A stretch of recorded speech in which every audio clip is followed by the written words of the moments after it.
Oke, kita mulai aja ya. Di sambil apa?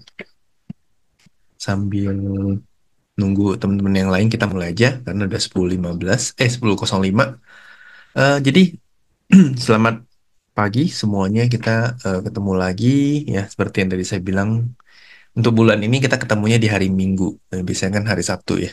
Nah, yang kebetulan bulan ini tuh lumayan banyak ada acara event di Sabtu. Jadi terpaksa kita geser ke hari Minggu. Oke, so eh kita mulai aja untuk monthly market update ya. Untuk ini kita akan ambil tema strategi market saat cut rate karena minggu depan, thank you Bu Leni. Karena minggu depan kita udah mulai harusnya udah 90% pasti cut rate ya dari the Fed-nya. Nah, nanti impact-nya ke bawah lagi seperti apa itu nanti eh balik lagi kita lihat. Cuman keputusannya harusnya 90% harusnya udah cut rate gitu ya. Nanti makanya kita akan bahas ketika nanti pemangkasan tingkat suku bunga itu terjadi, apa yang akan impact-nya ke saham itu apa. Kemudian kenapa dengan kita cut rate, impact-nya ke saham kayak gitu. Mungkin di sini masih ada yang belum jelas, nanti kita akan jelasin ya. Oke, kita akan mulai dengan disclaimer on. Jadi isi presentasi ini didasari oleh analisa teknikal dikombinasikan dengan analisa makroekonomi dan juga aliran dana. Kemudian analis hanya memberikan pandangan tanpa memaksa pembaca atau penonton untuk membeli saham yang dipaparkan dalam presentasi ini. Segala bentuk kerugian yang terjadi di luar tanggung jawab analis yang memaparkan presentasi ini. Dan mohon untuk menganalisa ulang sebelum melakukan transaksi pada saham tersebut. Ya, jadi eh, itu yang kita disclaimer on. Kemudian tema kali ini adalah strategi market saat cut rate ya. Dan kalau kita lihat pembahasan kita untuk hari ini itu yang pertama apa yang terjadi dalam sebulan ini, kemudian Amerika Serikat. Ya, ini penentuannya ada minggu depan. Kemudian ada European Central Bank udah cut rate duluan ya dan kita akan bahas Jepang lagi. Jepang masih berpotensi rise rate ya. Apa kabar yen terhadap dolar? Nah, ini kalau misalkan ada teman-teman yang kebetulan main apa ya istilahnya? Main forex gitu-gitu ya. Mungkin ini bisa jadi patokan gitu. Kemudian Indonesia menyusul card rate, kemudian ada strategi card rate untuk market saham dan indikator global sama saham yang menarik. Oke, nah apa yang terjadi dalam sebulan ini? Kita akan lihat Amerika Serikat. Keputusan minggu depan ya memastikan berapa besar rate cut yang akan terjadi ya. Jadi Wall Street and higher ya, market Wall Street itu naik lagi. Kemudian eh, ini di September ya kemarin tanggal 13, gold hits record ahead of red card. Jadi goldnya juga cetak all time high lagi. Seperti mungkin kalau kalau nggak salah bulan lalu tuh saya share kan harga gold kemungkinan bisa nembus level 2.500 dan udah kejadian gitu. Dan kalau kita lihat Amerika sendiri juga CME Fed Watch Tool ya memperlihat peluang pemangkasan 25 basis poin sebesar 61%. Sementara itu, peluang 50 basis poin itu bergerak di level 39%. Jadi ini jajak pendapat probabilitas dari kemungkinan memangkas tingkat suku bunga. Level saat ini kan tingkat suku bunganya The Fed itu di level 5,25% ya. Jadi ini kalau kita lihat 500 ke 5,525 ya. Jadi 25 basis point itu sekitar 61 poin. Kemudian eh, sedangkan untuk cut rate sampai 50 basis point itu akan terjadi peluangnya sekitar 39% gitu. Dan ini kalau kita lihat juga udah nggak ada peluang untuk menahan tingkat suku bunga. Nggak ada, peluangnya nggak ada. Ini 61% dan 39%. Terus kalau kita lihat, Amerika tingkat inflasinya terus melambat ya. Kalau kita lihat terus melambat di bulan-bulan terus, bulan per bulannya. Dan angkanya turun menjadi 2,5% pada Agustus 2024. Lebih rendah dari yang diperkirakan. Penurunan terutama disebabkan oleh turunnya harga energi. Ya, kalau kita lihat kan oil tuh turunnya cukup dalam. eh, batu baranya juga stagnan ya, walaupun bergerak naik, tapi nggak terlalu yang volatile. Kemudian nah, terutama bensin dan minyak bakar ya. Namun inflasi untuk tempat tinggal dan pakaian sedikit meningkat, meskipun inflasi inti tahunan tetap stabil. Inflasi inti bulanan sedikit meningkat yang menunjukkan ada beberapa tekanan harga di beberapa sektor ekonomi. Ya, jadi inflasi core inflationnya memang kalau kita lihat tertahan ya, 3,2% di Agustus, 3,2% juga di Juli. Tapi inflasi secara keseluruhan, kan kalau core inflation itu tidak melibatkan food, energi gitu ya. Sedangkan kalau inflation secara keseluruhan itu mencampur adanya eh, faktor dari energi dan food. Makanya kalau kita ukur, ya, impact-nya adalah penurunan terhadap energi itu cukup besar. Ya, jadi kita lihat dari 2,9% di bulan Juli, kemudian turun ke 2,5% di periode Agustus. Nanti kalau kita lihat ini kan semakin mendekati targetnya The Fed di 2%. Nah, jadi pelan-pelan dia akan turun ke bawah. Kemudian kalau kita lihat dari sisi PPI, ini adalah bedanya CPI sama PPI pasti kok gitu. CPI itu harga yang ada di di konsumen. Sedangkan PPI itu adalah di area eh, produsen. Kayak misal bahan bahan baku, bahan bakar. Nah, itu bahan baku untuk produksi produk itu masuknya ke PPI hitungannya. Jadi, kenapa dibandingin nih PPI sama CPI ya? Karena kita ingin lihat sebenarnya CPI naik karena apa? Karena PPI-nya naik juga atau karena faktor lain gitu. Jadi, makanya kalau kalau kita melihat angka lagi-lagi ya, untuk kita melihat angka inflasi itu nggak cuma bisa dibaca dari sisi angka doang gitu, tapi kita harus bisa menerjemahkan ini angkanya turun karena apa.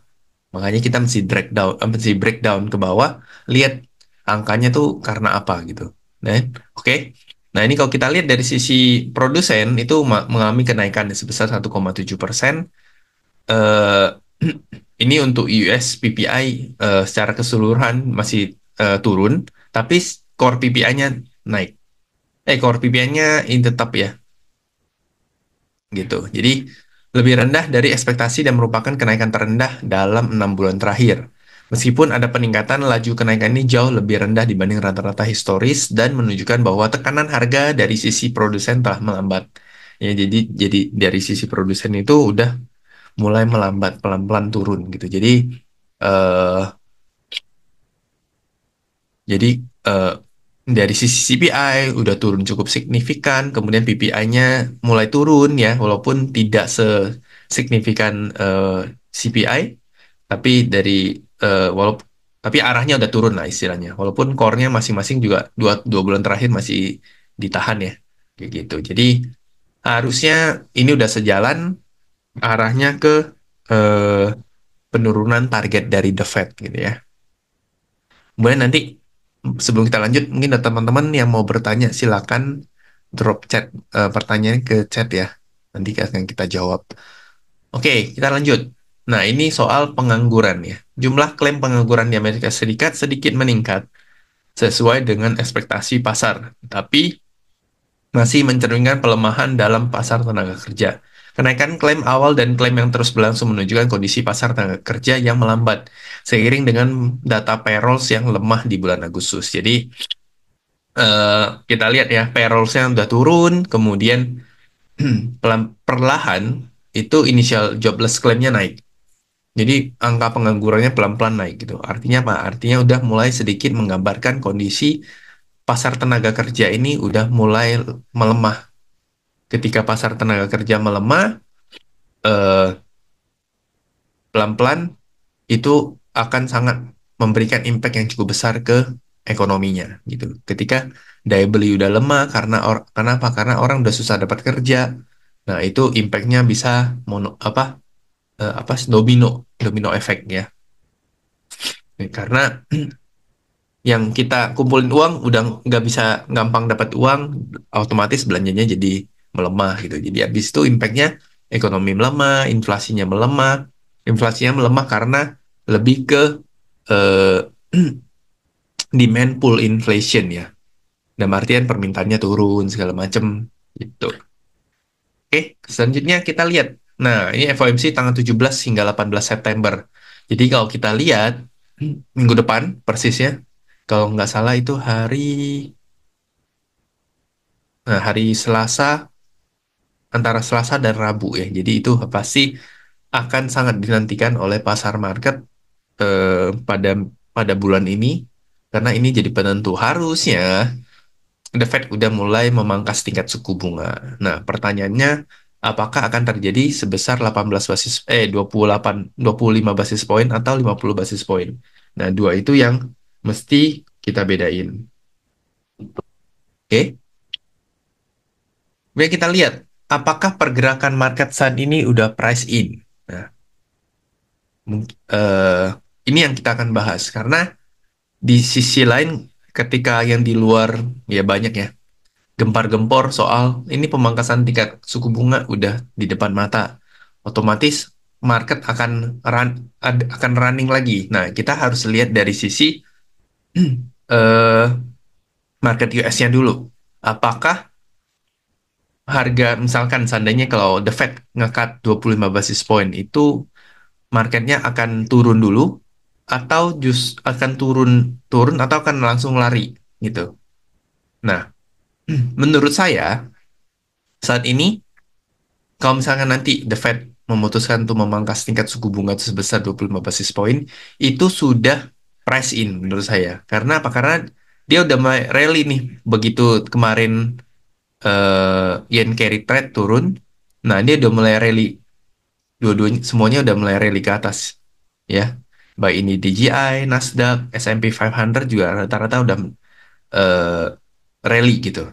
Tapi kita dari sisi teknikal ya, ini kan kita bercampur dari sisi teknikal. Dari sisi teknikal sendiri, ini ada potensi melemah.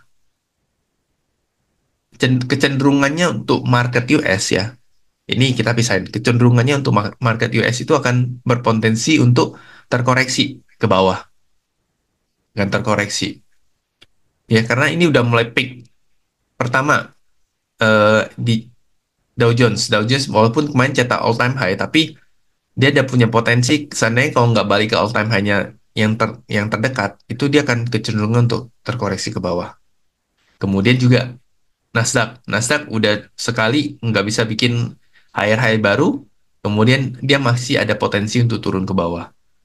S&P 500 juga, kalau dia tidak bisa break seperti Dow Jones, break all time high-nya dia terakhir, maka dia punya kecenderungan untuk bisa turun ke bawah gitu. Oke. Nah, kita lanjut. Price in ketika memangkas sebesar 25 basis point dan berkemungkinan terjadi pembalikan arah untuk sementara waktu.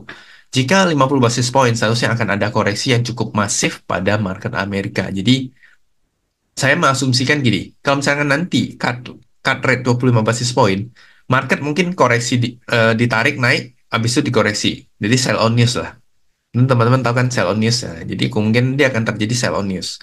Kemudian kalau misalnya di cut 25 basis point, dia turunnya akan lebih dalam. Nanti kita akan bahas kenapa turunnya lebih dalam dan uangnya lari kemana gitu. Otomatis kalau turun lebih dalam kan harusnya ada yang sell off gitu ya. Nah, itu kita akan lihat sebenarnya uangnya kemana gitu ya. Nah, ini kalau kita lihat kalau misalkan 25 basis point, market akan merespon naik sedikit, habis itu dia akan turun, dia akan turun. Jadi sifatnya kayak sell on news lah. Jadi naik, habis itu dibanting. Nah, begitupun Nasdaq dan S&P 500. Tapi ketika 50 basis point, kemungkinan dia akan langsung drop ke bawah. Karena menurut saya 25 basis point itu udah price in dan 50 basis point itu belum price in gitu. Karena lihat lagi CME Fed Watch Tool-nya itu 61% itu 25 basis point, bukan 50 basis point gitu ya. Kemudian kalau kita lihat, nah ini kita akan lanjut lagi, nanti kita lihat European Central Bank udah cut rate ya. European Central Bank udah cut rate dan kalau kita lihat dia turun om, eh, interest rate-nya dari 4,25% turun ke 3,65%. Oke, eh, Pak Welly, kok bagaimana dengan ISG sendiri? Apakah kan nanti kita akan bahas ya? Itu nanti kan di topiknya. Nanti kita akan bahas. Karena gue melihatnya ada perbedaan antara market US atau developed market ya, market negara maju dengan market emerging market itu ada perbedaan ya. Nah, kita lihat European Central Bank itu dia udah mulai cut rate dari 4,25% udah turun ke 3,65% ya. Ini juga udah mulailah kemarin diawali dengan Swiss, kemudian China, beberapa negara Eropa juga, ya di Eropa, kemudian sekarang udah European Central Bank juga menyusul, harusnya Amerika juga akan menyusul gitu.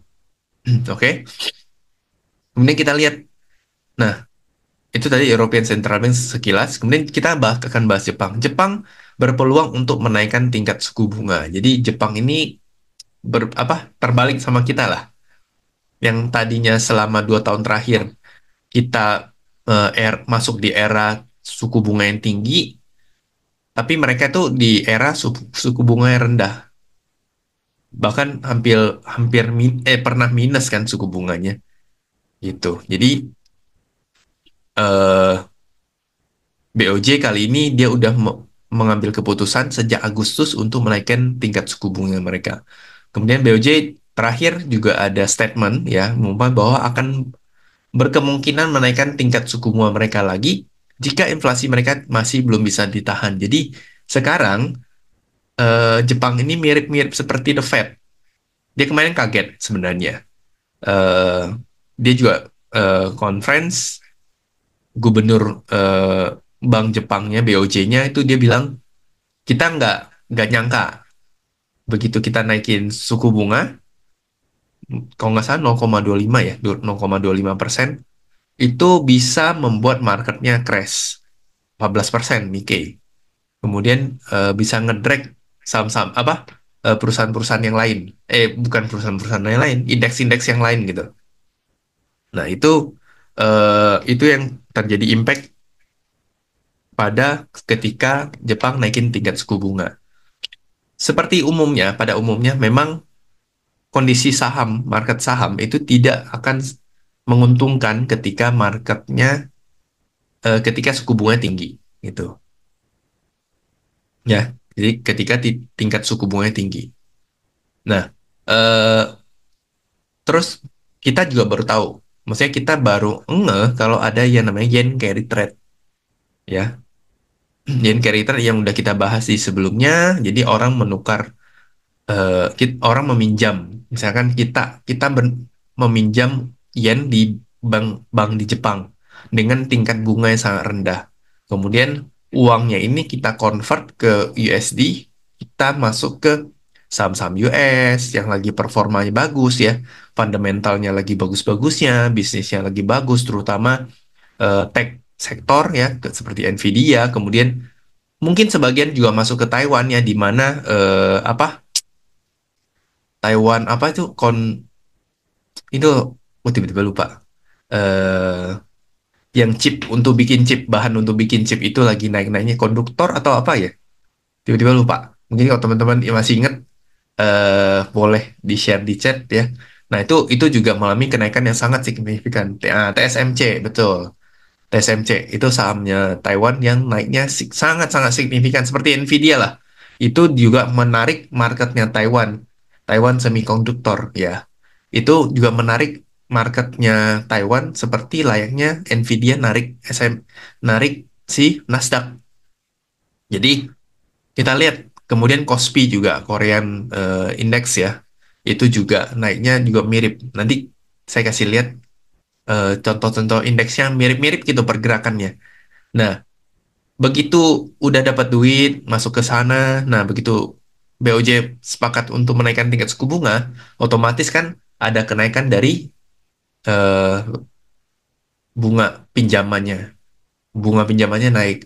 Otomatis kan returnnya tadi sekian kemudian turun. Nah, orang ngerasa udah nggak terlalu cocok, akhirnya mereka buang barangnya. Sebenarnya lebih ke bukan buang barang semuanya, tapi mereka mulai mereduce lah istilahnya, mereduce yang tadi yang mungkin mereka juga sebagiannya beli saham Nikkei, kemudian di reduce-nya juga gitu. Jadi itulah impact-nya akhirnya jadi eh, yen-nya menguat, dolarnya melemah karena banyak terjadi sell off di dolar dan dikonvert ke yen lagi ketika BOJ menaikkan tingkat suku bunganya itu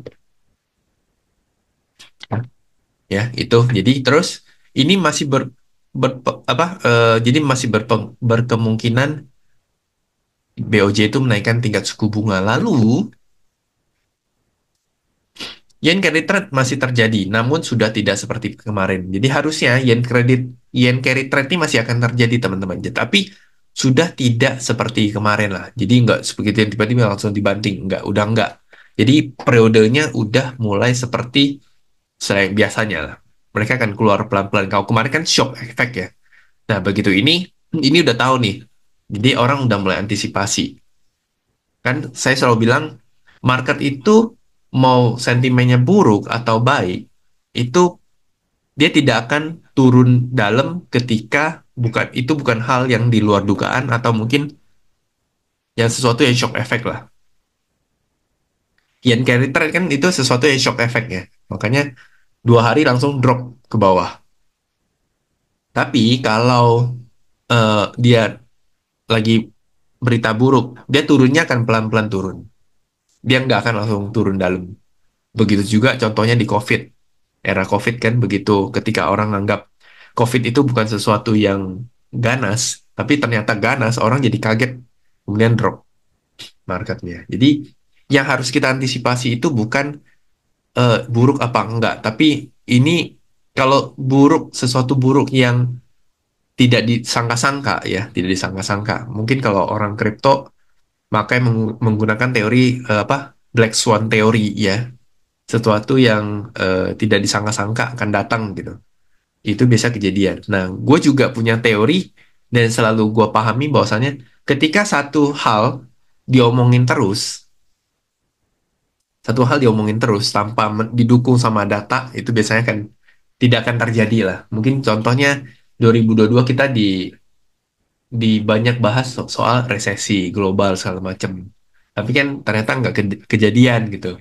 Nah, itu kadang kita memfilter berita itu sangat penting sih. Gitu ya. Nah, bagaimana dengan yen terhadap dolar? Kita lihat yen terhadap dolar Amerika, ya. Kita lihat suku bunga The Fed berpotensi di pangkat 1. Ini ada beberapa poin-poin yang kita bisa ambil kesimpulan. Suku bunga BOJ berpotensi untuk naik lagi di 2, ya.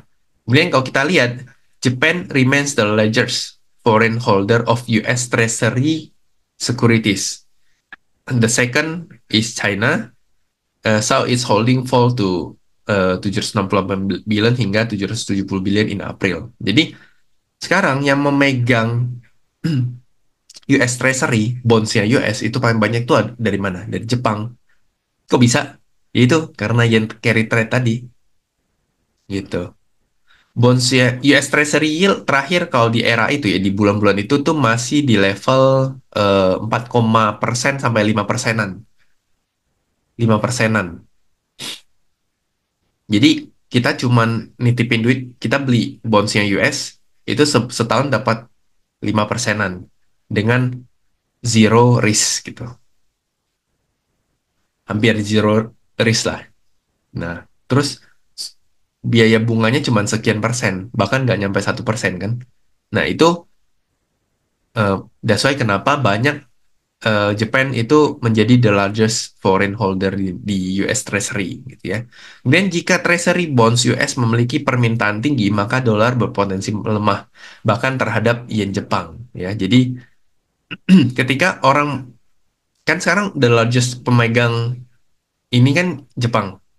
Ketika permintaan dan naik pasti mereka akan pelan-pelan menjual di sisi lain karena suku bunga BOJ-nya udah tinggi. Otomatis akan melepaskan dan ini mendorong eh, dolar akan melemah karena dijual nih. bonds US yang dipegang di Jepang itu akan menurun gitu. Kemudian, jika Jepang mulai melakukan diversifikasi aset atau mulai menjual sebagian besar kepemilikan treasury, dolar bisa kehilangan daya tarik. Jadi, gue juga melihat dari sisi chart, ya, lagi-lagi kita harus bandingkan sama chart. Kalau selagi ada chart bisa kita bandingin, ya kita bandingin gitu. Nah, gue ngelihat yen yen terhadap dolar itu, yennya akan bisa menguat sampai sekitar 120 something lah, atau 130 per dolar. Ya, jadi $1 itu mungkin bisa mencapai sekitar 127 yen gitu. Ya, jadi ada potensi yen akan menguat sampai 127 lah per per dolarnya. Nah, ini mungkin ini dalam jangka panjang ya. Mungkin dalam bisa aja 3 bulan ke depan bisa aja. Nanti kita lihat begitu the Fed cut rate. Nah, arahnya pasti ini akan sangat berimpact yen terhadap dolar ini. Faktornya apa? Seperti yang tadi saya bilang ini. Faktornya ini. Oke. Dan eh, jadi possible dolar Amerika juga terhadap yen juga akan melemah. Di saat dolar Amerika juga melemah terhadap rupiah. Ya, jadi ini ada possible, ini ada peluang gitu. Ini ada peluang buat kita. Mungkin teman-teman yang di sini main forex atau mungkin main mata uang ya, itu bisa manfaatin momentum inilah kayak gitu. Kemudian Indonesia, kita akan bahas Indonesia. Indonesia akankah menyusul cut rate-nya, di mana saat ini BI rate itu masih di level 6,25%. Ya, Eh, harusnya BI rate itu akan menyusul, ya. Mulai akan menyusul Amerika untuk pemangkasan tingkat suku bunga, ya. Kemudian kita lihat kenapa Indonesia harus mengikuti pemangkasan tingkat suku bunga. Ada 3 hal yang harus kita lihat ya. Pertama, peringkat kredit. Jadi sesuatu barang, teman-teman, suatu barang ya, itu pasti akan diberi return yang tinggi. Ini ada 2 barang nih. Barang A sama barang B, itu barang A itu punya return yang lebih tinggi ketimbang B. Tapi di sisi lain, barang A ini tidak terlalu stabil barangnya. Mungkin mudah rusak atau apalah gitu. Sedangkan yang barang B ini, walaupun returnnya nggak tinggi, tapi dia cukup stabil barangnya. Ini grade A. Barang A ini grade A, barang B ini grade B gitu. Nah, begitupun peringkat kredit. Kalau kita bandingin Indonesia sama Amerika, mau dibilang Amerika itu suka cetak uang lah segala macam, tetap aja Amerika is the Amerika gitu loh. Amerika adalah Amerika yang punya yang jauh lebih kuat lah dibanding kita. Kita itu nggak bisa disanding sama sama Amerika. Terakhir, peringkat kreditnya Amerika itu triple eh, double A plus ya, AA plus, 2A plus. Sedangkan kalau kita itu masih triple B kalau nggak salah. Otomatis kan dari segi peringkat kreditnya udah beda kan. Peringkat kreditnya udah beda. Otomatis peringkat kredit yang lebih kecil itu harus memberikan return yang lebih tinggi ketimbang yang ini. Walaupun kayak orang nawar-nawar lah. Gue emang lebih beresiko, tapi gue bisa ngasih lu return lebih tinggi gitu. Sehingga itu membuat kita kan sebagai investor tuh mikir, oh gue ini si produk ini tuh returnnya lebih tinggi ketimbang kita. Dan itu tercermin di US Treasury yang kita, bukan US Treasury, di Treasury bonds yang kita. Indonesia Bonds itu yield-nya untuk yang 10 tahun ya, itu masih di level 6,6%. Artinya punya imbal hasil sebesar 6,6%. Kemudian dari US itu sisa 4, persenan atau 5 gitu. Nah, artinya kan cara imbal hasil kan lebih tinggi dari eh, imbal hasilnya lebih tinggi kita ketimbang US. Tapi resikonya itu lebih kecil US ketimbang kita gitu. Orang megang orang megang dolar aja itu lebih bagus ketimbang megang rupiah sebenarnya. That's why dolar, emas ini dua dua instrumen yang masih kuat lah untuk alat hedging. Jadi ketika kondisi ekonomi tidak benar, mungkin geopolitik, kondisi politiknya tidak benar, kemudian negaranya mungkin kayak contoh ada pandemi gitu. Orang kan gimana pun orang akan lari ke dua hal ini, emas sama dolar. Karena tingkat kepercayaan orang terhadap emas dan dolar itu masih cukup tinggi gitu loh. Sehingga itu membuat mereka jauh lebih stabil, jauh lebih kuat gitu.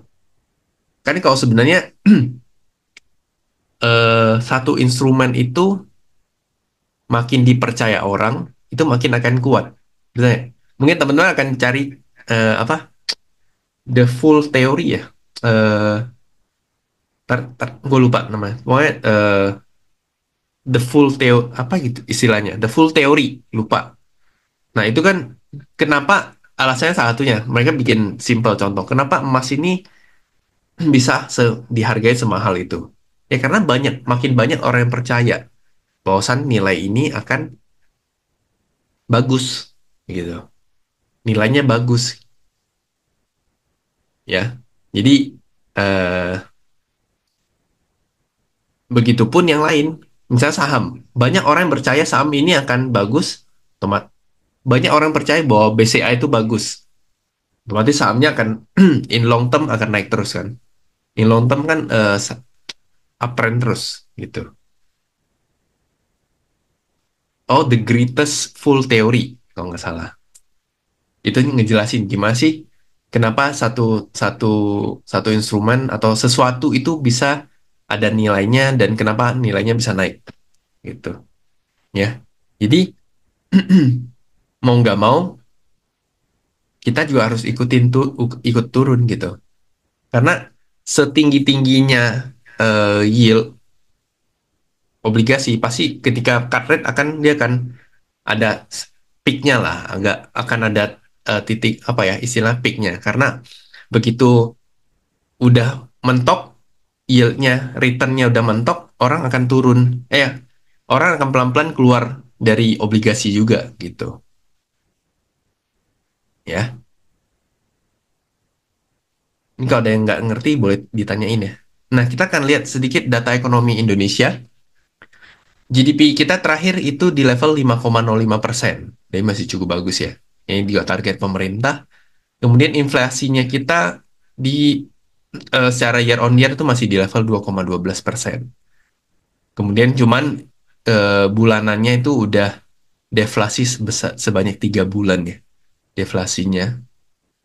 Kemudian interest rate card-nya kita juga masih di level 6,25%. Jadi tadi kalau di US 5,25 sampai 5,5%, kita di 6,25%.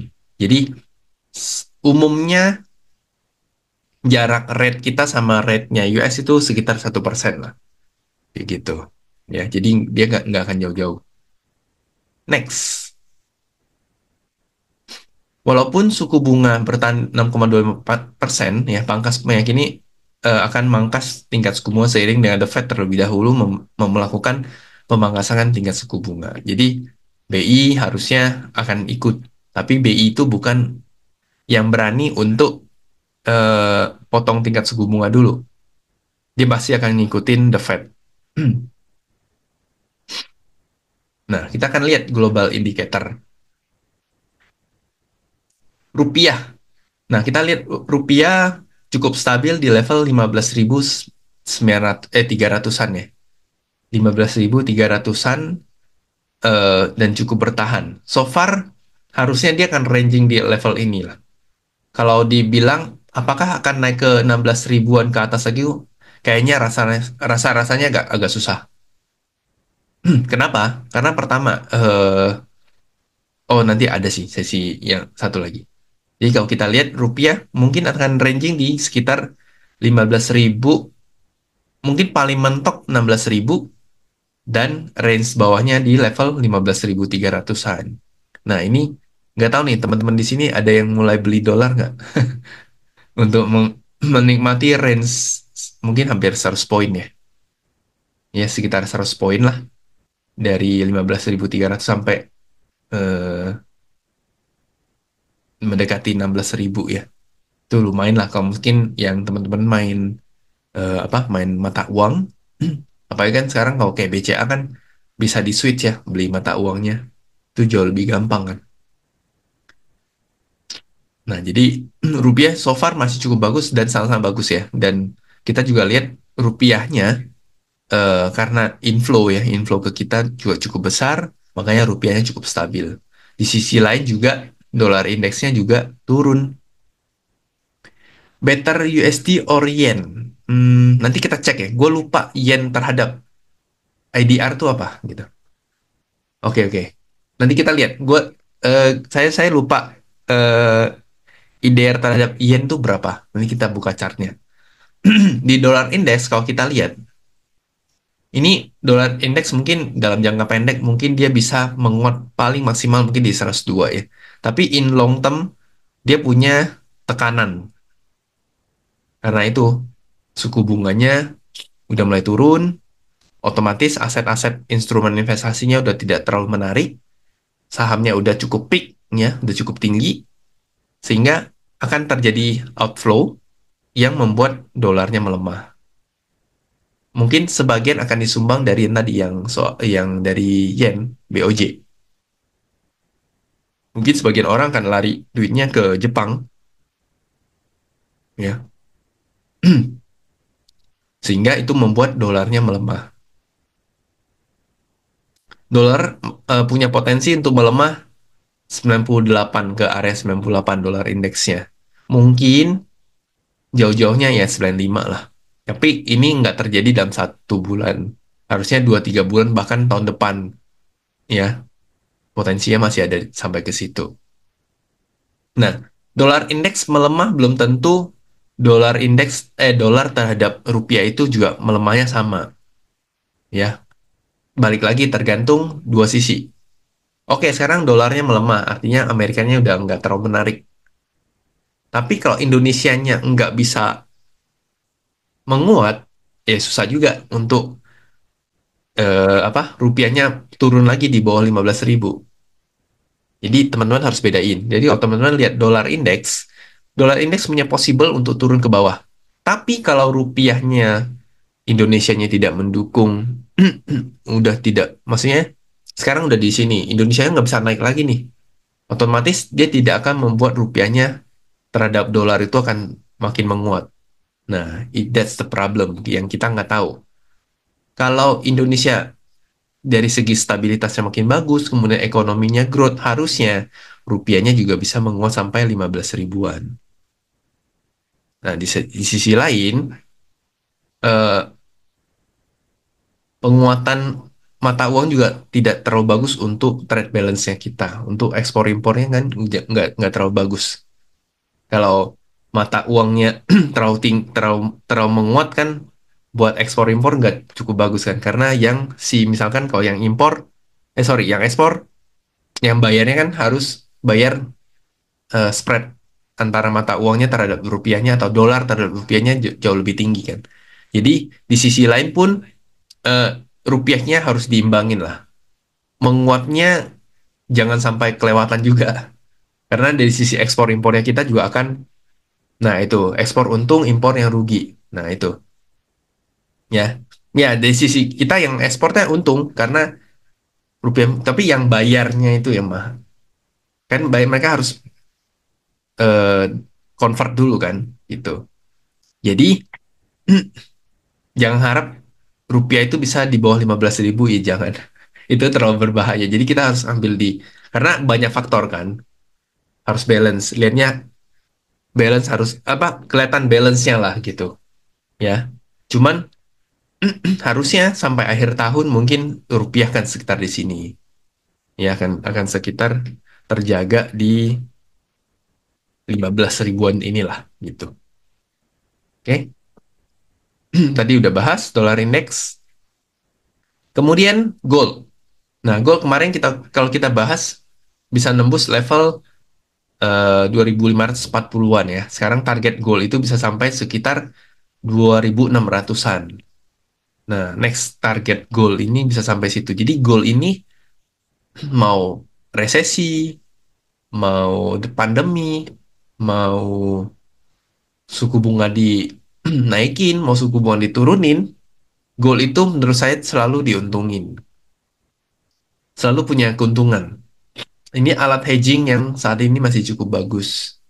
Mungkin kalau teman-teman pernah, saya itu dulu awal tahun lalu tuh saya suruh teman saya yang bisnis bisnis di kampung saya gitu.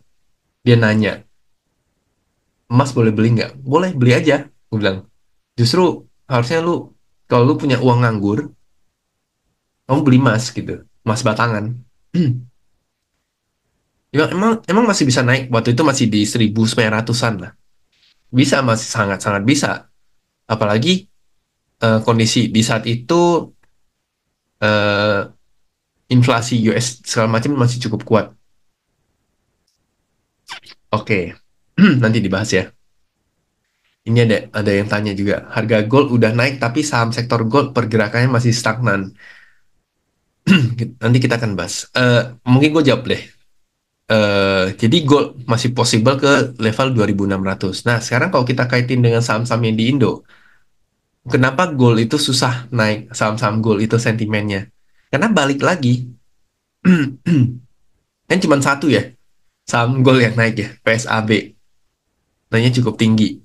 Tapi sisanya MDKA, kemudian Unik, Antam, Antam juga nggak kemana-mana. Nah, masih cukup berat. Kalau harta kan lebih ke end product dari emas ya, perdagangan emas. Nah, ini tuh MDKA MDKA itu eh, lebih ke karena faktor flow, faktor grupnya, bukan faktor sentimen goldnya. Dan seingat saya MDKA Coopernya itu masih cukup kuat. Dengan PSAB itu kan lebih murni emas ya, seingat saya. Tapi kalau MDKA itu masih banyak. Jadi saham-saham yang saham-saham emas rata-rata yang di Indo itu lebih ke faktor grupnya MDKA, Merdeka Group itu eh, terkait flow lah. Kemudian kan fundamentalnya MDKA kan masih cukup mahal di sisi itu. Sehingga coba nanti akan lihat deh ketika nanti ini Goto udah gerak. Goto, Arto, MDKA, ADMR, Arto itu satu grup biasa mainnya. Nanti akan gantian. Ketika salah satunya udah beres, nanti akan gantian. Akan gantian gitu. Dan seingat saya, MDK itu lagi sedikit ada formasi sih. Cuman memang belum belum bergerak sangat-sangat signifikan. Cuman PSAB yang bergerak sangat signifikan gitu. Jadi pergerakan harga saham itu kadang memang ini bisa jadi sentimen dari apanya ya, dari komoditasnya. Tapi kita juga jangan lupa harus lihat dari sisi perusahaannya, lihat flow-nya, apakah flow-nya lagi lari ke situ gitu ya. Karena eh, banyak orang yang lebih gampang lihatnya harga emasnya udah kemana, tapi harga sahamnya nggak kemana-mana gitu. Nah, kita harus lihat banyak, harus ngulik lebih banyak faktor lagi gitu.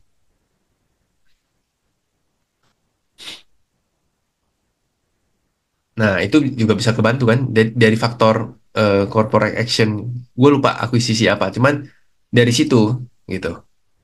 Jadi emang mesti dilihat banyak faktor sih. Contoh mungkin nikel ya. Nikel tuh saya selalu bilang nikel baru akan gerak ketika eh, harga nikel komoditasnya itu naik di atas 20.000. Kalau dia tidak di bawah, selagi di bawah 20.000, harga sahamnya nggak akan kemana-mana.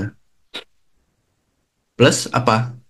NCKL, MBMA lagi ada corporate action kan mau buyback Seingat saya tuh lagi buyback apa RI gitu. Dua ini. Inco juga sama. Ini jadi eh, somehow memang harga komunitas itu bisa men-trigger harga sahamnya. Cuma nggak selalu. Lagi-lagi nggak selalu gitu. Ya, memang mau Inco baru selesai RI. Ini gitu ya. US oil kita juga lihat harga US oil kemungkinan juga akan melemah ya. Jadi saya melihat ketika ini kan era lagi akan memangkas tingkat suku bunga, otomatis harga komoditas itu pasti kecenderungannya itu adalah melemah. Emas itu beda ya. Emas itu walaupun komoditas tapi kan dia dijadiin alat hedging. Nah, sedangkan kayak coal, US oil, apalagi nikel, copper segala macam yang lain, komoditas yang lain itu beda. Itu kan nggak mereka jadiin alat hedging, ya. Jadi eh, emas itu dikecuali dikecuali pengecualian lah untuk emas. Tapi kalau kayak US oil dan lain-lain sebagainya itu punya kecenderungan akan cenderung stagnan dan menurun ketika ada perubahan kebijakan moneter atau perubahan era suku bunga lah.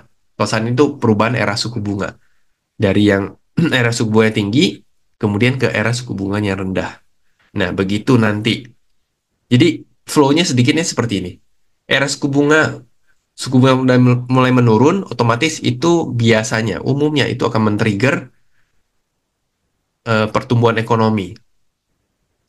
Perusahaan udah bisa ekspansi karena suku bunga pinjaman udah mulai turun, eh, pasar akan bergerak, ya pasar akan bergerak, mulai pelan-pelan bergerak, pasar ekonomi ya, maksudnya pasar real market ya, kita ekonominya bertumbuh, orang udah mulai belanja karena segala hal mungkin harusnya secara harga udah lebih murah karena biaya perusahaan ongkosnya juga lebih murah, salah satunya disumbang dari bunga pinjaman segala macam lebih murah, otomatis itu bisa pelan-pelan mulai menggerakkan pasar.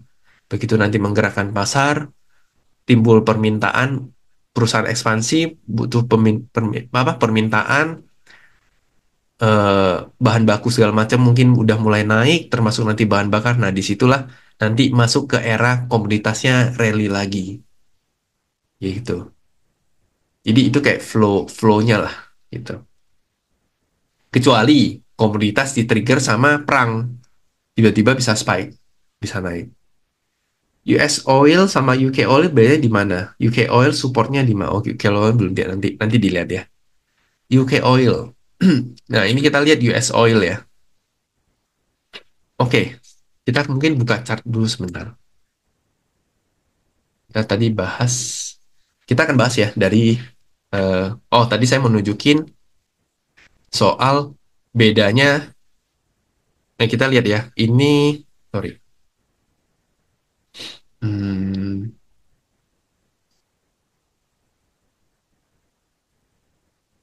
kita lihat dari ini Dow Jones. Dow Jones, ini Nasdaq ya. Nasdaq, S&P 500 harusnya mungkin penurunan. Kalau dia nggak bisa nembus level ini, mungkin dia akan turun menuju arah ini lagi, si Nasdaq.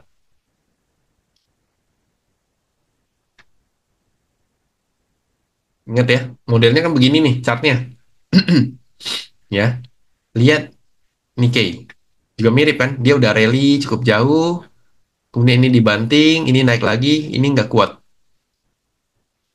Saya hapus.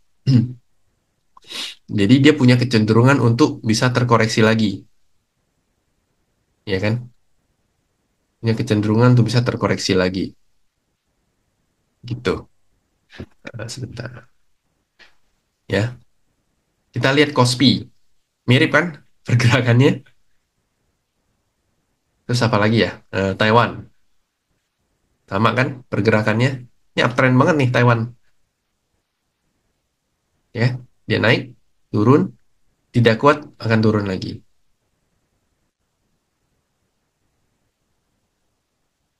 Kita lihat STI coba.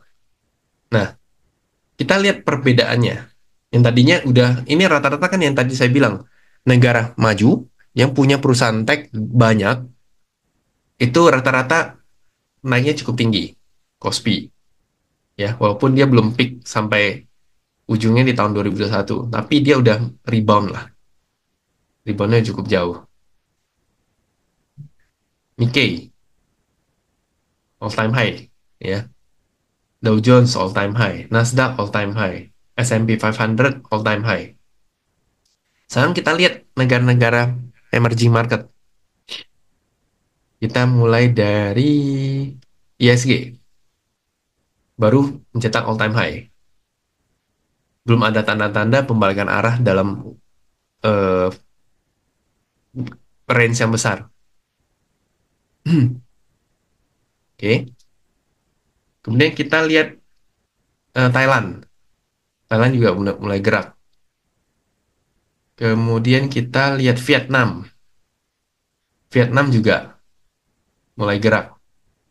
Kita lihat Nifty itu India kalau nggak salah ya. Ya, Nifty India.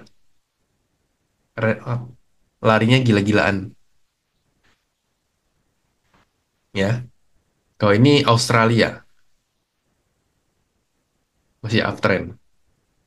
Nah, gue melihat ada persamaan ini ya.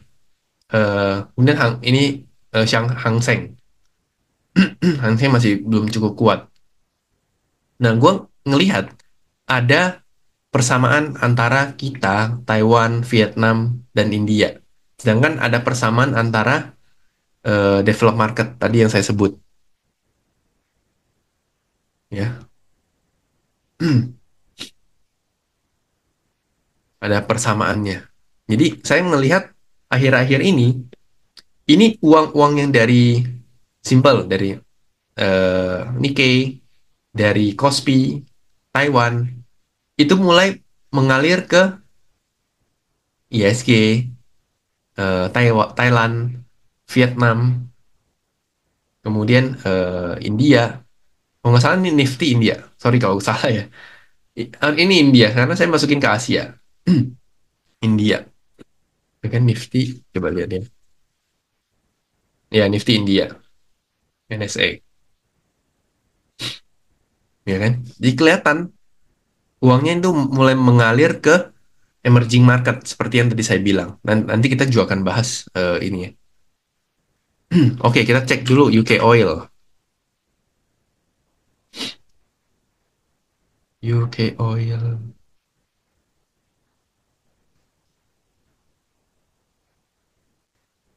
Dia punya resisten mulai turun, supportnya ada di sini. Sorry, supportnya nih, terdekatnya ada di sini. Kemudian ini dia udah jebol. Selagi mungkin kalau UK Oil selagi nggak bisa naik sampai 75,6, mungkin dia akan cenderung untuk turun koreksi sampai 65,3.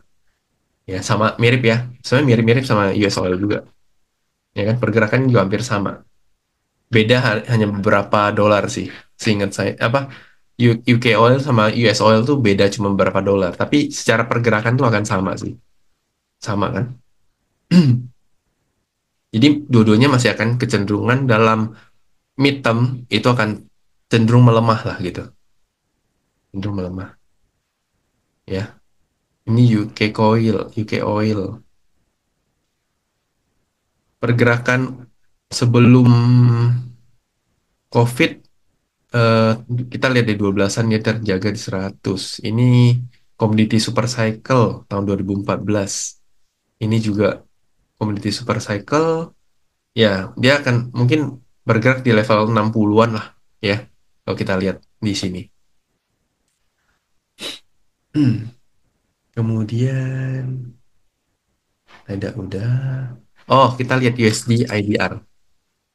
Sorry, JPY IDR.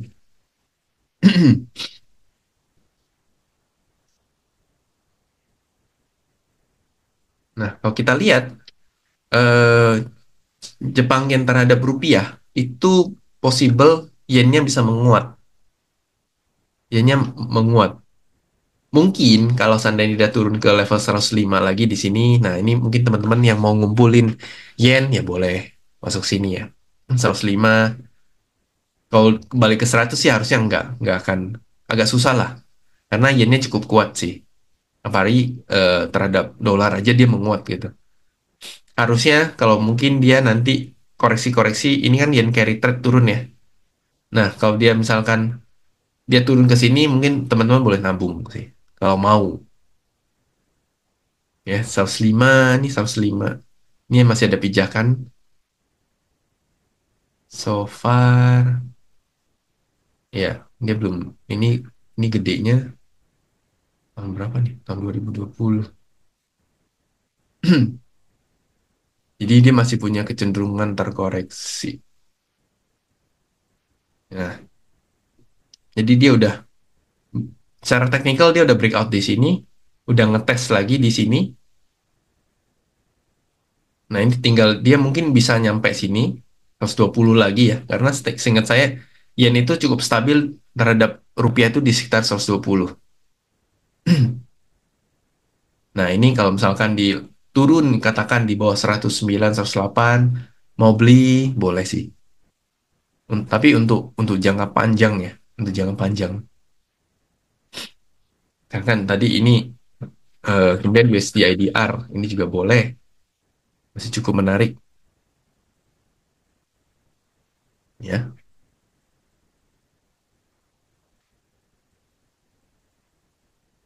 Oke. Kok bahas QE dong? Apa bedanya sama Red Card? Red Card itu salah satu QE. Nah, ini makanya ini kita ada bahas. Makanya hari ini materinya ada ini kan. Kenapa kita harus card rate? Oke, saya pindah lagi ke sini. Oke, kita lanjut.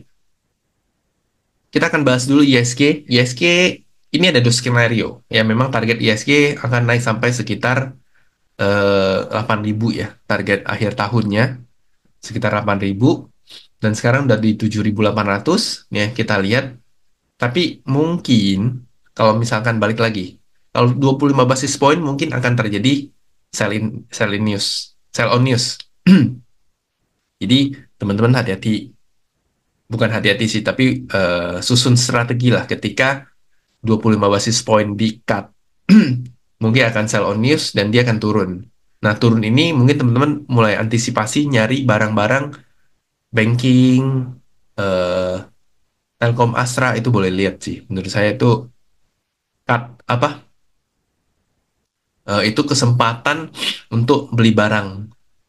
Bukan takut, bukan jadi ajang takut-takutan, tapi kesempatan buat kita untuk belanja. Kalau dia sell on news, atau mungkin nanti tiba-tiba the Fed ngekat 50 basis point, dia mungkin akan turun lebih dalam. Nah, itu pun dijadiin sebagai kesempatan, gitu ya. Dan ISG juga kita lihat inflow-nya cukup bagus ya. Ini inflow asing. Eh, terakhir kalau nggak salah hampir satu T-an ya, hari Jumat. Nah, ini kita lihat flow-nya masih cukup sangat bagus. Flow-nya sangat-sangat bagus sekali. Dan jadi terjaga. Inflow terus kan. Dari ini kan 5 Agustus nih yang yen carry trade. Habis itu langsung nanjak. Inflow-nya langsung masuk terus. Ada MSCI rebalancing. Kemudian next ada FTSE rebalancing. Di samping itu juga rupiahnya menguat ya. Karena salah satu faktornya karena adalah inflow. Kalau rupiah kita menguat kan karena ada duit yang masuk. Ada yang belanja rupiah, ada yang masukin duitnya ke rupiah ke Indo gitu, makanya harga rupiahnya naik ya.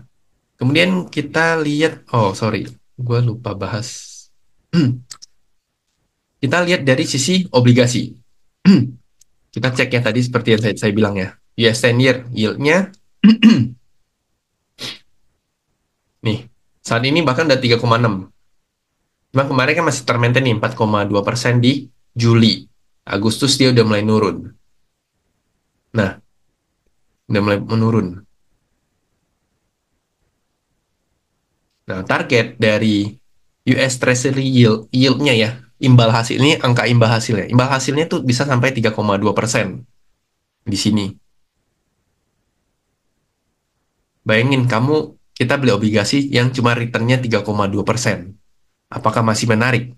Udah enggak dong, iya kan? Kita lihat ID 10 years, yieldnya. Yieldnya tadi masih 6,5%. Kita bahkan sempat di 7%. 7,2%-an. Tapi, mungkin ini target tahun depan, itu akan capai di sekitar 5,9%. Artinya, kalau sekarang itu kan 6.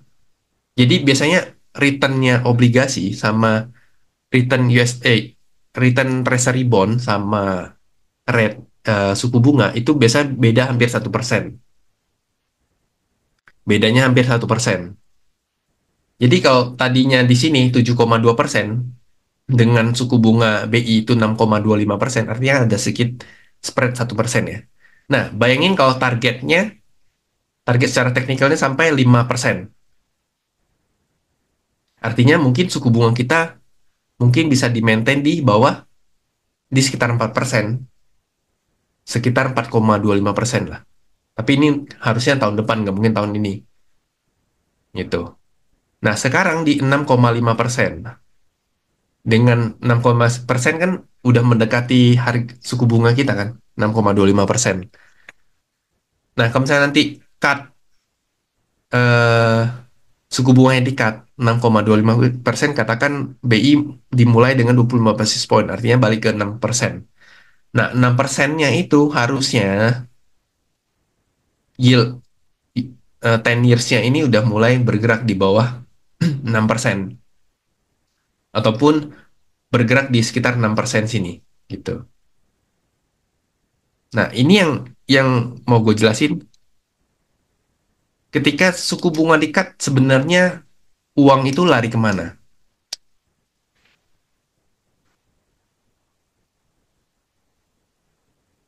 Kita akan masuk ke strategi saat momentum cut rate ya. Seperti tadi Pak Joni nanya, kok bahas QE dong? Apa bedanya sama red cut ya?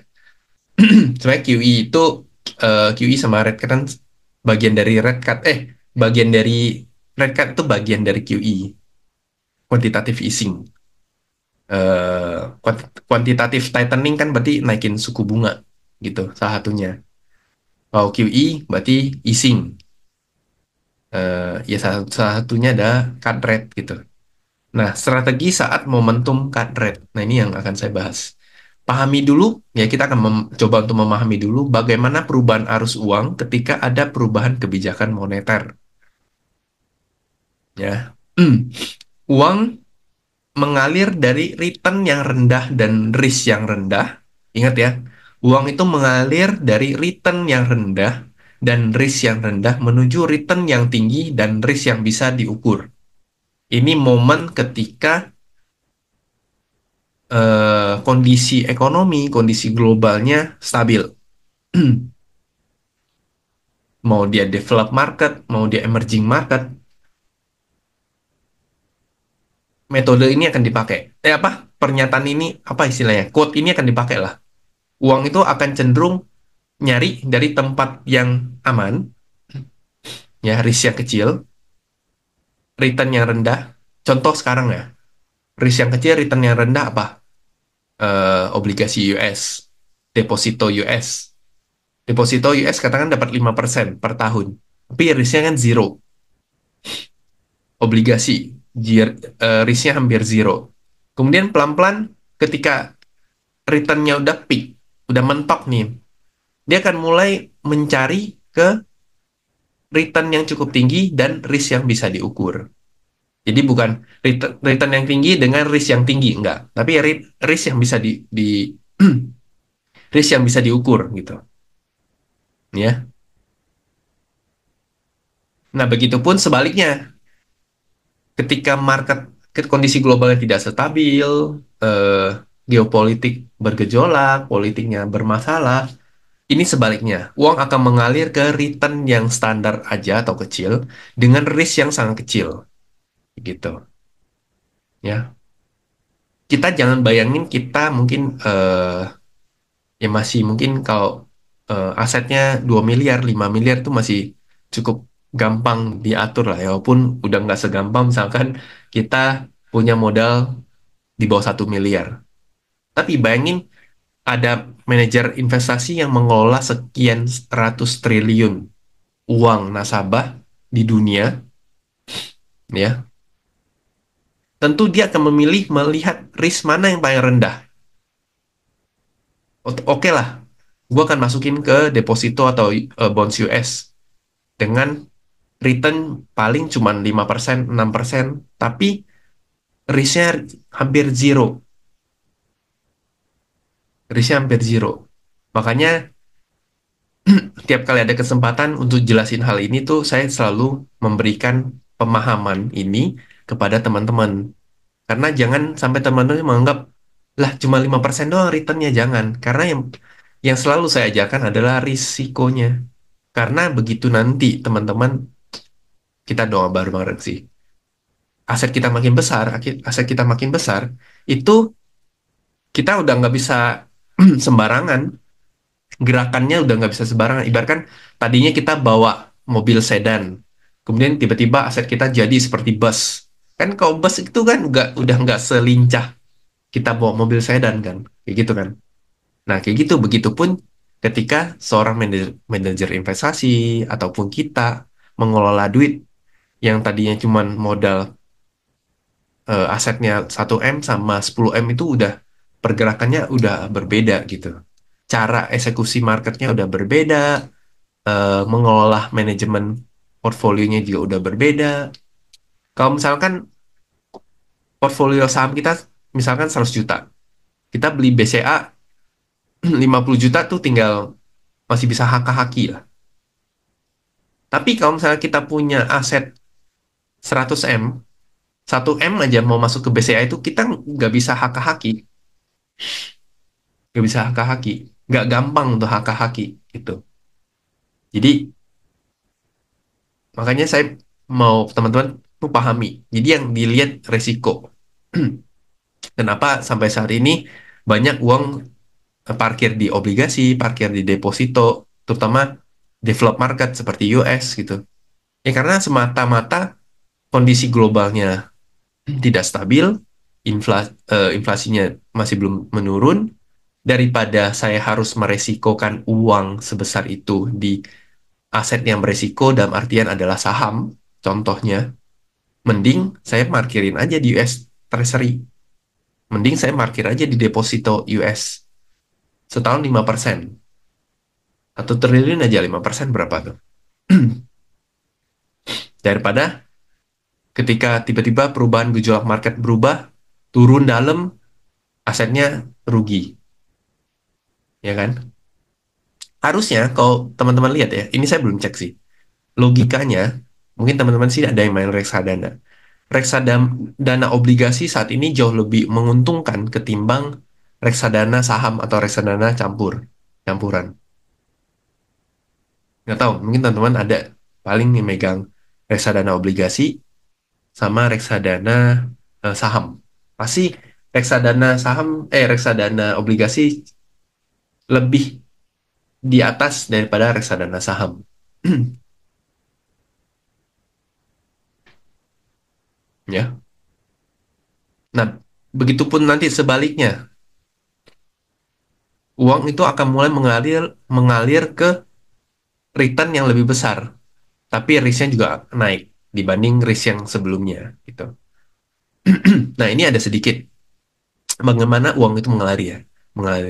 Nah, era suku bunga tinggi, orang cenderung memilih bunga deposito dan obligasi yang returnnya bagus tapi risknya kecil, seperti yang tadi saya bilas.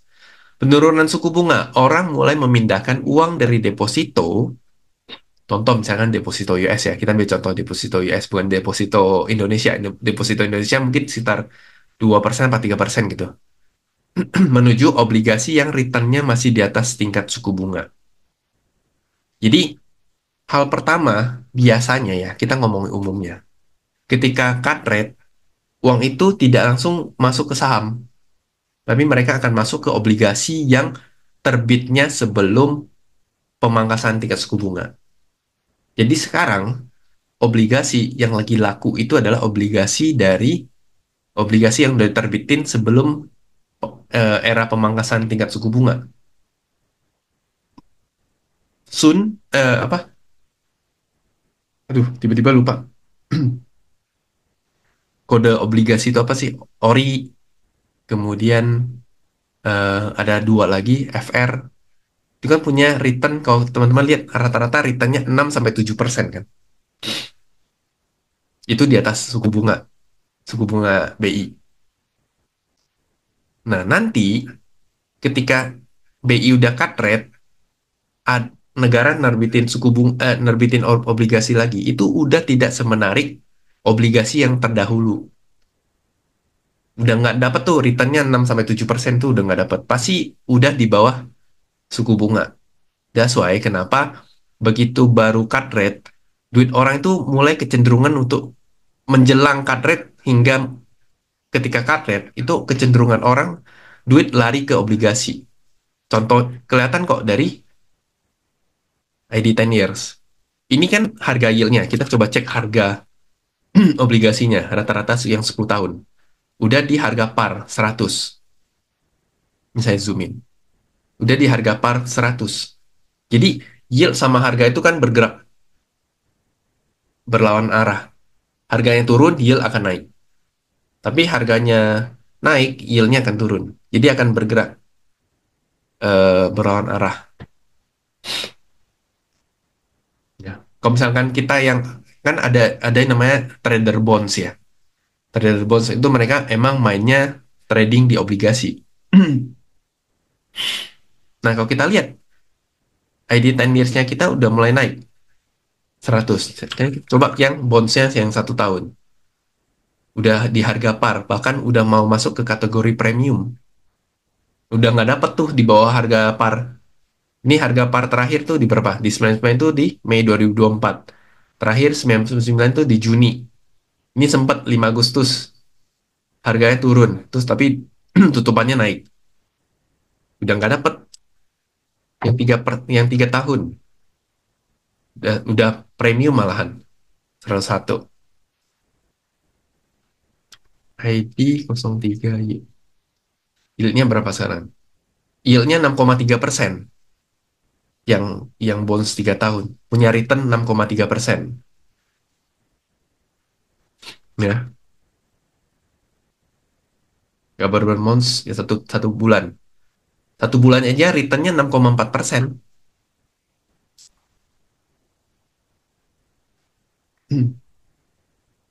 Sorry. Kita, sorry, ngomong ya. Nah, nanti begitu dia harganya udah mulai naik, yieldnya pasti akan turun. Nah, nanti ada waktunya peak, mereka akan mulai keluar lagi dari obligasi ke mana? Ke saham. Jadi kan dari yang risiko hampir nol ke risiko yang kecil, ke risiko yang bisa diukur atau mungkin risikonya lebih tinggi lah daripada yang sebelum-sebelumnya. Tapi di sisi lain, return-nya lebih tinggi daripada yang sebelum-sebelumnya. Nah, biasanya, umumnya, begitu dia udah mencari obligasi yang menarik, habis itu ketika peak terjadi pada obligasi, maka uang akan mulai mengalir ke saham-saham. Nah, ke saham-saham yang mana dulu? Ke saham-saham yang fundamentalnya bagus dan yield dividennya bagus yang kemudian baru mengalir ke saham-saham yang lain. Jadi mereka targetin itu dulu adalah masuk ke blue chip jelas. Masuk ke saham-saham yang fundamentalnya bagus dengan dividen yield setidaknya itu bagus. Baru abis itu lari ke saham-saham yang lain lah. Kayak gitu. Saham-saham yang lain tuh kayak mungkin nanti ada saham proyekan, saham-saham konglomerat. Nah, mungkin flow-nya akan lari ke situ. Nah, ketika saham kita udah dibanjirin flow yang cukup besar, disitulah market pelan-pelan naik.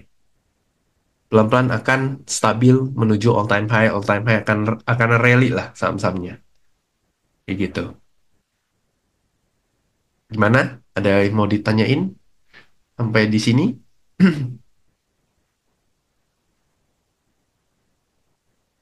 Kalau ada yang nggak paham boleh ditanyain, silakan. Oke, kita lanjut ya. Nah, saham proyekan itu apa, Kang? Saham proyekan itu saham-saham yang biasanya akan ada corporate action, kemudian saham-saham yang oh, si ini mau akuisisi ini nih, gitu-gitu. Nah, bisa kayak gitulah. Kan sekarang udah mulai kelihatan kan sebenarnya. Udah mulai kelihatan kan. Contohnya apa ya?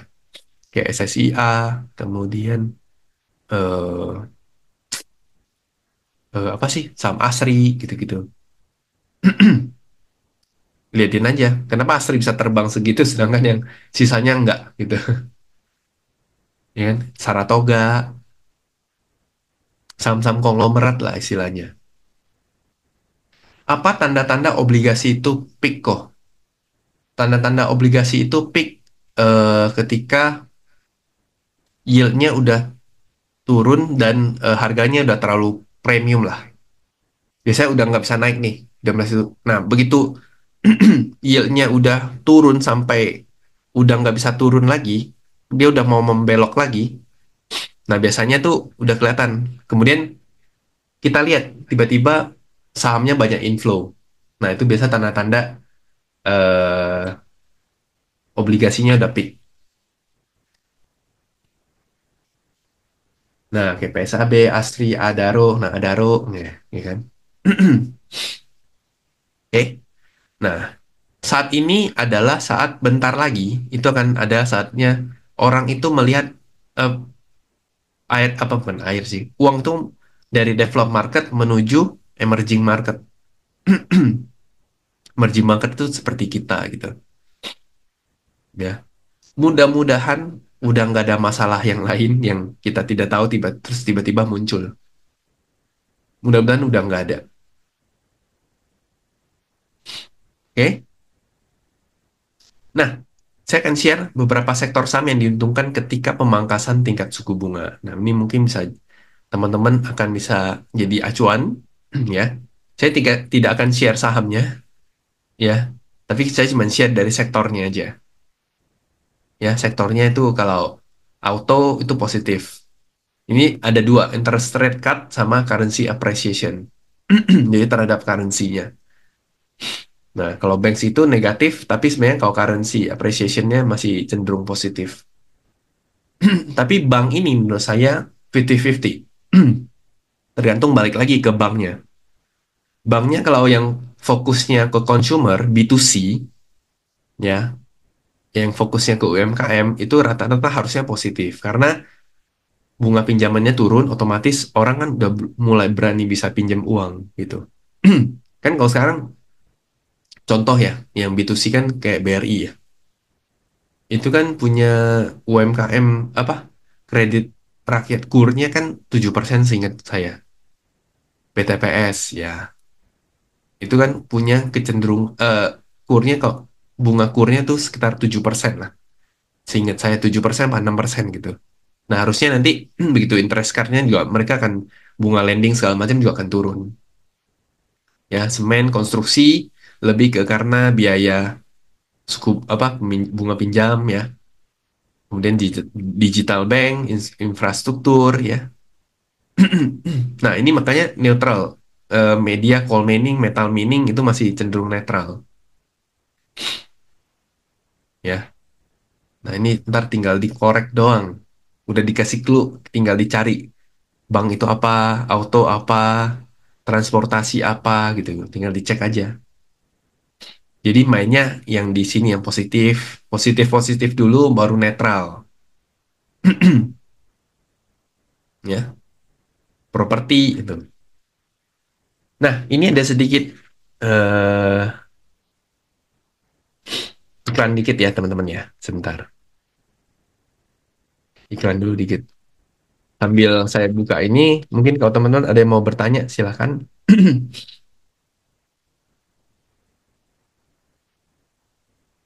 Nah, eh ini kita Akademi Admiral kan sebenarnya adalah under dari Admirals ya. Admirals ini adalah salah satu platform platform forex ya yang berlokasi di Eropa.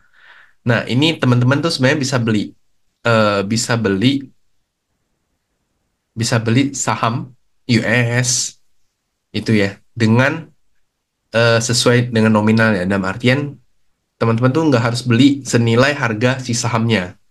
Jadi bisa bisa spasial lah.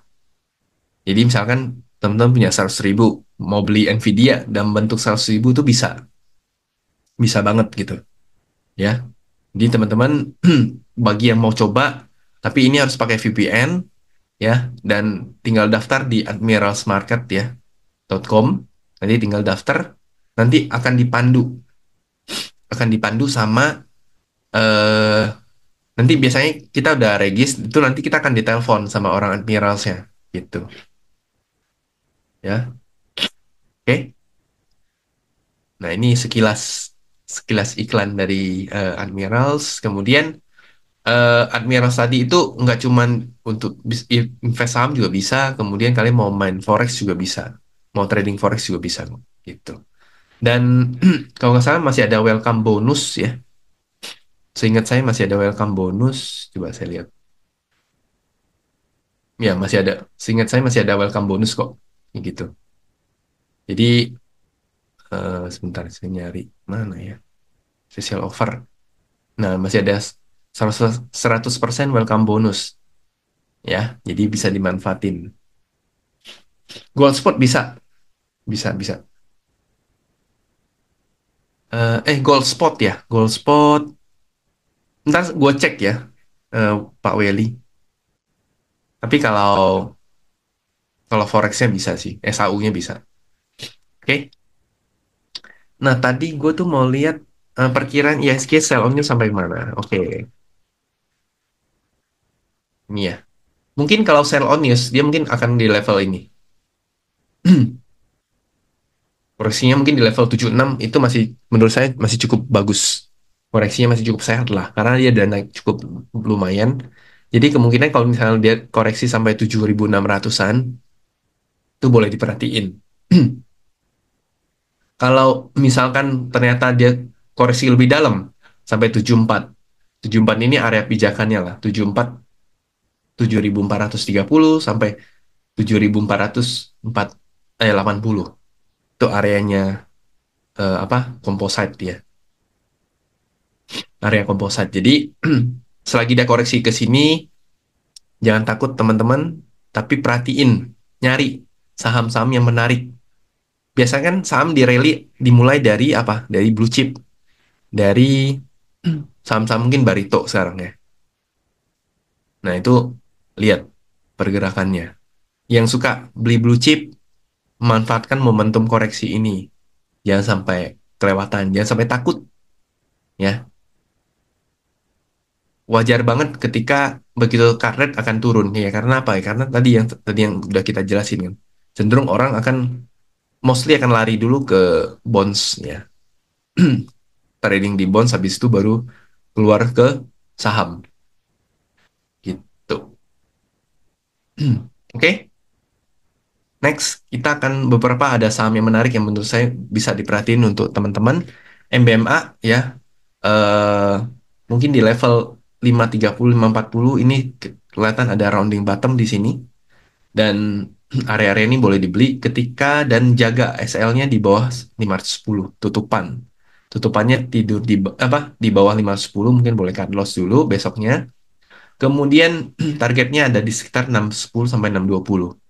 Kelihatannya ini mungkin udah mulai rounding, mau di sini ada inverted head and shoulder atau mungkin rounding tapi targetnya tetap sama di level 620. Teman-teman boleh perhatiin. Kemudian yang kedua, PNLF. PNLF ini kelihatannya cukup bagus volumenya. Ini ada penan di area eh, 1H ya. Ini pakai time frame 1H. Ada penan. Mudah-mudahan dia bisa break 426, 428 ya. Jadi ada area buy 416 sampai 420 dengan card rate dengan card rate biasa ngomong card rate. Yang cut loss di bawah 400 ya. PNLF secara flow cukup bagus menurut saya. Ya, kayaknya dia ada sesuatu. tapi kita nggak tahu sesuatunya apa. Tapi saya lihat targetnya ada di sekitar 454, 450, 454 tuh boleh diperhatiin. Kemudian terakhir, the one and only BBRI kemarin udah mulai nyundul-nyundul 5.300-nya, harusnya mungkin bisa break. Dia ada penan di dalam time frame 1 jamnya dengan target 5.800 ya. Jadi boleh diperhatiin.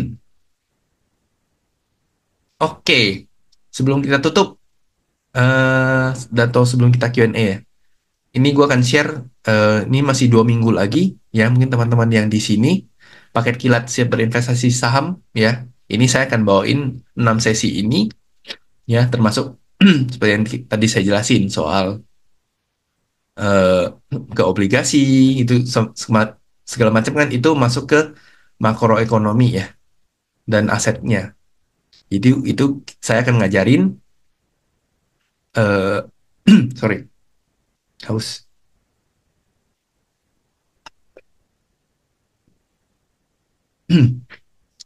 Saya akan ajarin tentang ini semuanya.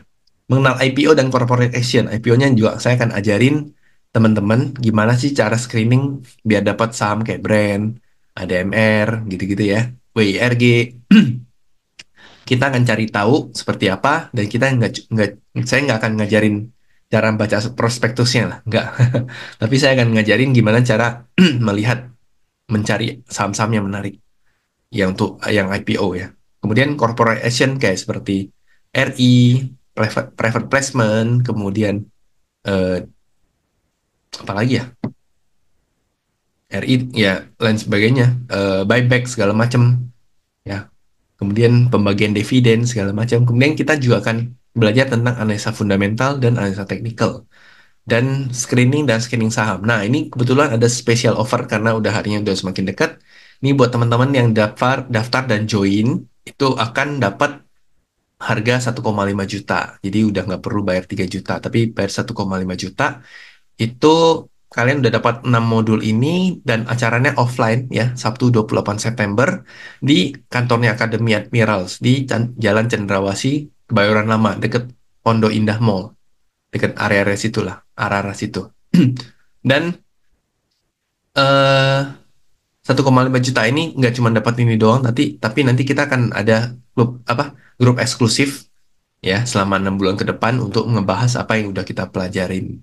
Dan nanti teman-teman yang udah join itu bakal dapat special offer diskon ketika misalkan ada webinar yang lain yang berbayar.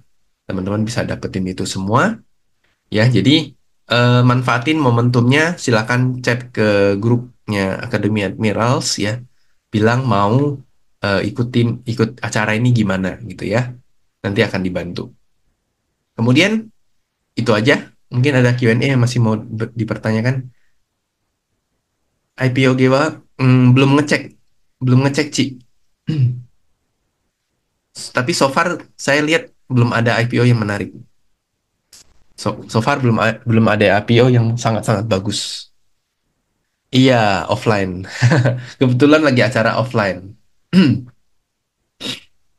Jadi kita di sana itu akan bahas lengkap. Jadi saya akan ajarin gimana sih cara screening, gimana sih cara apa ya pemikiran dalam kita berinvestasi di saham gitu. Jadi nggak cuman alurnya seperti yang tadi selalu saya ajarin ya. Lihat makronya seperti apa, kemudian related sama sahamnya seperti apa. Itu kan lumayan membantu kita. Gitu.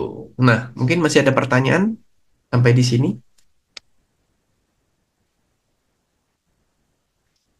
Kalau sudah tidak ada, mungkin kita akhiri acara kita hari ini. Ya, masih ada pertanyaan nggak ya? Udah nggak ya? Oke, kita tutup eh, acara hari ini ya. So, thank you banget buat teman-teman yang udah join hari ini. Semoga bermanfaat ya.